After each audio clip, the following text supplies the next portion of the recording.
അക്ഷയുടെ pension ഉപേക്ഷിക്കുന്നു. നമ്മൾ സർക്കാരിൻ്റെ സർവീസ് മാറ്ററുമായി ബന്ധപ്പെടുത്തി നിരവധി വീഡിയോകൾ ഇതിൽ ചെയ്തിട്ടുണ്ട്. ആ വീഡിയോകളിൽ പലതും വളരെയധികം പോപ്പുലറാണ്, വൈറലാണ്. നമ്മുടെ സർക്കാർ സംവിധാനത്തിലെ ആളുകൾ കൃത്യമായി അത് കാണുകയും പ്രതികരിക്കുകയും ചെയ്യുന്നുണ്ട്. പെൻഷൻ പറ്റിയവരും കാണുന്നുണ്ട്. വളരെ വലിയ സന്തോഷം. അപ്പോൾ അക്ഷയുടെ പെൻഷൻ ഉപേക്ഷിക്കാനാണ് ബഡ്ജറ്റിൽ സാധ്യത എന്നാണ് കേൾക്കുന്നത്. അതേസമയം പങ്കാളിത്ത പെൻഷൻ ചിലപ്പോൾ തിരിച്ച് കൊണ്ടുവരും. KN ബാലഗോപാൽ അവതരിപ്പിച്ച ബഡ്ജറ്റിൽ അക്ഷയുടെ പെൻഷൻ പദ്ധതി പ്രഖ്യാപിക്കുകയും ഇത് നടപ്പിലാക്കി തെരഞ്ഞെടുപ്പിന് ഉത്തരവിറക്കുകയും ചെയ്തിരുന്നു. പക്ഷേ തുടർ നടപടിയൊന്നും ഉണ്ടായില്ല. അതുകൊണ്ട് തന്നെ ഉത്തരവിൽ ഒരുപാട് കൺഫ്യൂഷനും ഉണ്ടായിരുന്നു എന്നുള്ളത് കൊണ്ട് തന്നെ ആ ഉത്തരവ് തുടരാൻ സാധ്യതയില്ല UDF സർക്കാർ എന്നുള്ളതാണ്. പകരം പങ്കാളിത്ത പെൻഷൻ ഫണ്ടിലേക്കുള്ള പ്രതിമാസ സർക്കാർ വിഹിതം 10% എന്നുള്ളത്, ശമ്പളത്തിൻ്റെ 10% എന്നുള്ളത് 14% വർദ്ധിപ്പിക്കണമെന്ന ശുപാർശയാണ് സർക്കാരിൻ്റെ മുന്നിലുള്ളത്. ജീവനക്കാർ ദീർഘകാലമായി ആവശ്യപ്പെടുന്നൊരു വിഷയവും ഈ 14% കൂടി 14% സർക്കാർ വെച്ചാൽ മതി, കൂടിയല്ല. 10% എന്നുള്ളത് 4% കൂട്ടി 14% വെച്ചാൽ മതി എന്നുള്ളതാണ്. ഇത് ദീർഘകാലമായി ജീവനക്കാരും മുന്നോട്ട് വയ്ക്കുന്ന ഒരു ആവശ്യമാണ് എന്നുള്ളത് കൊണ്ട് തന്നെ അക്ഷയുടെ പെൻഷൻ പിൻവലിക്കുകയും അല്ലെങ്കിൽ മരവിപ്പിക്കുകയും പങ്കാളിത്ത പെൻഷൻ പുനരാവിഷ്കരിക്കുകയും ചെയ്താൽ സർക്കാർ ജീവനക്കാർ എതിർക്കാനുള്ള സാധ്യത കുറവാണ്. കേന്ദ്ര സർക്കാരും പല സംസ്ഥാനങ്ങളും വിഹിതം നേരത്തെ തന്നെ വർദ്ധിപ്പിച്ചിട്ടുണ്ട്. പക്ഷേ ഇതുവഴി ഉണ്ടാകുന്ന അധിക ബാധ്യത എങ്ങനെ കണ്ടെത്തണം എന്നുള്ളതിനെ സംബന്ധിച്ചും ചർച്ചകൾ നടക്കുന്നു. അതിനാൽ ഇത് പഠിക്കാൻ ഒരു സമിതിയെ വയ്ക്കാനാണ് സാധ്യത. ആ സമിതി ഇത് പരിഷ്കാരം എങ്ങനെയാണ് കൊണ്ടുപോകുന്ന സമിതി പറയും. അതിനനുസരിച്ച് ഒരുപക്ഷെ അടുത്ത ബഡ്ജറ്റിലോ അല്ലെങ്കിൽ ഇടക്കാല മന്ത്രിസഭ തീരുമാനമായിട്ടൊക്കെ വരാം. എന്നാൽ ഈ ബഡ്ജറ്റിൽ അഷ്വേർഡ് പെൻഷൻ മരവിപ്പിക്കുകയും പങ്കാളിത്ത പെൻഷനെക്കുറിച്ച് കൂടുതൽ ആഴത്തിൽ പഠിക്കുവാനുള്ള ഒരു സമിതിയെ വയ്ക്കുവാനുള്ള സാധ്യതയുണ്ട്.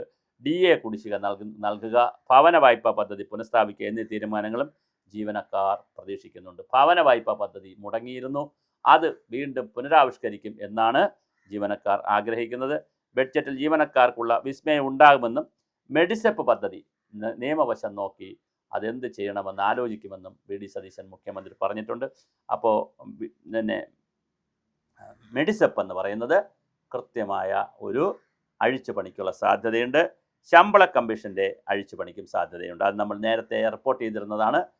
കഴിഞ്ഞ സർക്കാർ അവസാനങ്ങൾ നിയമിച്ച 12ാം ശമ്പള പരിഷ്കരണ കമ്മീഷൻ്റെ കഴിഞ്ഞ മാസം കാലാവധി അവസാനിച്ചിരിക്കുകയാണ്.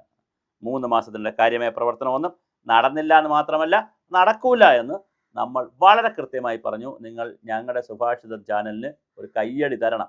ഞങ്ങൾ പറഞ്ഞിരുന്നു ശമ്പള പരിഷ്കരണം ജൂൺ 6 മുമ്പേ വരാൻ പോകുന്നില്ല.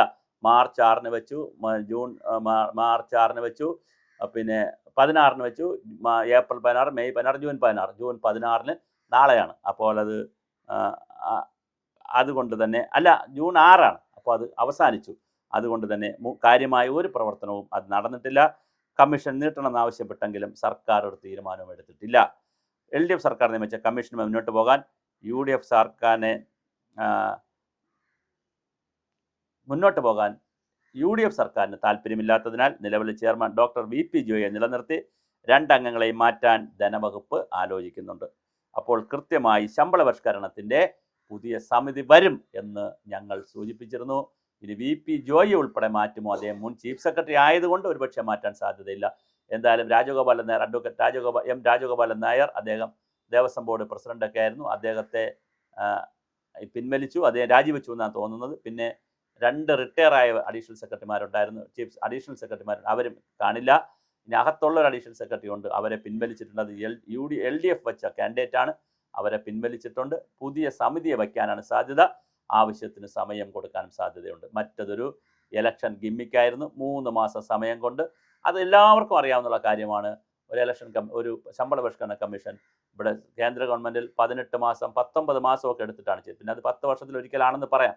എന്നാലും ഇവിടെ 5 വർഷത്തിലൊരിക്കലായാലും ഇതുവരെ 12 മാസം 13 മാസത്തിൽ കുറഞ്ഞ് ഒരു ശമ്പള കമ്മീഷനും കണക്കുകൾ എടുത്തിട്ടില്ല. നമുക്ക് AI കാലമല്ലേ, കമ്പ്യൂട്ടർ കാലമല്ലേ എന്നൊക്കെ പറയാമെങ്കിലും മാനുവലായി നടത്തേണ്ടുന്ന കുറേ മീറ്റിങ്ങുകളുണ്ട്, കുറേ സിറ്റിങ്ങുകളുണ്ട്, പരാതികൾ സ്വീകരിക്കേണ്ടതുണ്ട്, ഹിയറിംഗ് നടത്തേണ്ടതുണ്ട്, കുറേ പ്രോസസ്സ് മാനുവലായി ചെയ്യേണ്ടതുണ്ട്. ഇപ്പോൾ സർവീസ് സംഘടനകൾക്ക് പറയാനുള്ള മാനുവലായി പേഴ്സണലായി പറയാനുള്ള കാര്യം AIയോട് ചോദിച്ചാൽ പറ്റത്തില്ലല്ലോ, അത് ഒരിക്കലും പറ്റില്ലല്ലോ. അപ്പോൾ അത്തരത്തിലുള്ള ഒരുപാട് സിറ്റിങ്ങുകൾ നടത്തേണ്ടതുണ്ട്. ആ സിറ്റിങ്ങുകളൊക്കെ നടത്താൻ സമയം ആവശ്യമുണ്ട്. അതുകൊണ്ടാണ് ശമ്പള പരിഷ്കരണത്തിൻ്റെ സംവിധാനവും നീളുന്നത്. അപ്പോൾ സ്വാഭാവികമായി കഴിഞ്ഞ സർക്കാരിൻ്റെ പല കാര്യങ്ങളും ഈ സർക്കാർ തിരുത്തുന്നു.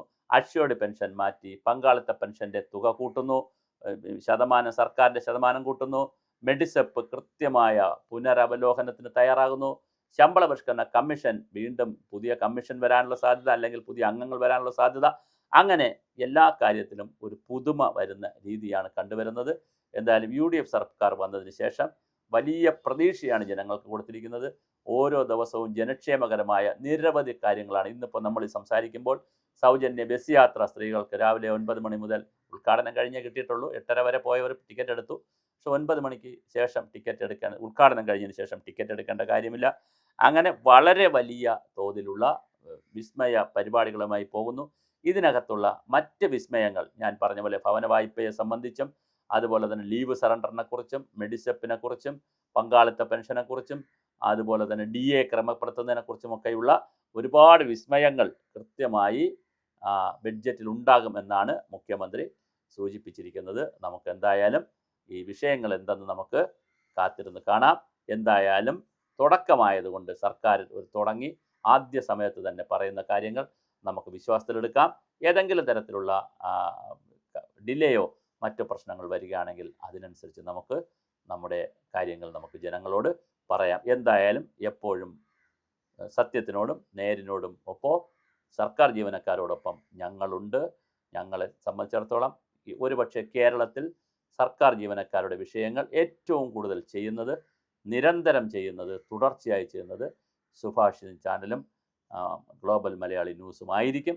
അതിന് ഒരുപാട് സർക്കാർ ഉദ്യോഗസ്ഥർ ഞങ്ങളോട് സ്നേഹം കാണിക്കാറുണ്ട്. എല്ലാ സ്നേഹത്തിനും നന്ദി. തുടർന്നും ഞങ്ങളുടെ വീഡിയോകൾ കാണുക, ലൈക്ക് ചെയ്യുക, കമൻറ്റ് ചെയ്യുക, ഷെയർ ചെയ്യുക.